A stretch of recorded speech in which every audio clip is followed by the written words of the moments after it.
Sup, Rotten? So I'm hearing everyone talk about this phone, saying that they were doubtful or skeptical at first, but then when they held it in their hands, oh boy were they swayed. Did I wake up in a Twilight Zone? Or did y'all really fall in love with a phone for being thin? That phone must be so light that it's making you guys lightheaded too. Cause what are we talking about here? In case you didn't know, the Galaxy S25 Edge is Samsung's new release and definitely their answer to the Apple rumors, with the iPhone 17 Air allegedly releasing later this year. Sorry Apple, Samsung put their phone out first. You snooze, you lose. Okay, so first off, I would like to say that this phone looks incredible, but it's essentially heavily inspired by the design of the iPhone 16, so I can't give them too much credit for that. What even is a Samsung phone anymore, man? Like, they even readopted the Edge name from their previous lines of Galaxy phones where it had the curved display. I personally would have loved that they brought that back too, because it would have been a very distinct differentiator compared to other releases. Also looked pretty cool. Instead, they just used the name, but now there's no essence of soul behind it. What about this is an Edge? You know,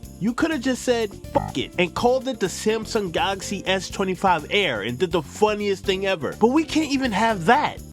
Does no one like to have fun around here? Anyway, I bet you're wondering what the differences are between the Edge and the rest of the S25 lineup. And in layman's terms, think of it like this. Imagine an S25 Ultra, but lighter, thinner, worse camera, worse screen, worse battery, and no S Pen, all at a slightly cheaper price. I call it the Samsung Galaxy S25 Ultra Light, with light being that it's slightly worse overall, but also that it's lighter. And that was off the dome. Somebody get me in those boardrooms. I need me a check. That's right. The Edge, rocking the same chip as the Ultra, is 30% thinner and 20% lighter, with one less camera, and is rocking a 3900 milliamp hour battery compared to the Ultra's 5000 milliamp hour battery. So yeah, there's no way around this. This phone will die considerably faster than the Ultra because of the smaller battery, and it's even smaller than the base S25, which is 4000 milliamp hours. However, it's considerably more expensive, being that it costs $1,099, putting the price smack dab in between the Plus and the Ultra.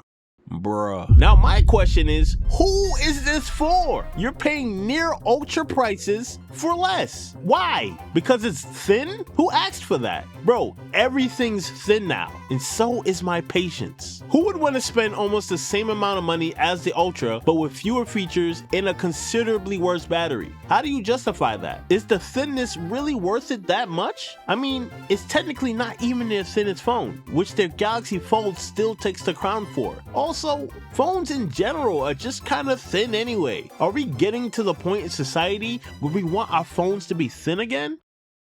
Recession indicator. Plus, the phone will be naturally less durable due to its thinness, so putting a case on it is almost mandatory. The only thing about that is if you do, then you're kind of defeating the purpose of having a thinner, lighter phone in the first place. So now you basically spent money on a phone where the one standout thing about it is immediately muffled. It's a damned if you do, damned if you don't sort of case here. But look on the bright side. The phone will be as thin as your wallet after spending that much money. Twinsies! So yeah, because of those things, it's a no from me. But if you were curious on who this possibly could be for, then I would say that this phone is for someone willing to spend a premium price for a sort of premium phone, who doesn't mind that their phone would be more prone to breaking, have possible heat and battery issues, and don't want the bells and whistles of the Ultra, I guess. Or in other words, this phone is for people who want this phone. And I'm sure there are many of you out there. And listen, I won't knock you if you still want to get this phone. It does have an appealing air about it, being that it looks great and brings a different element, so that might be worth the compromises to you. However, I can't help but think about when the honeymoon phase is over and the thing that made the phone cool to you sort of phases out, and then you're just kind of stuck with a phone with many caveats that you probably spent too much money on.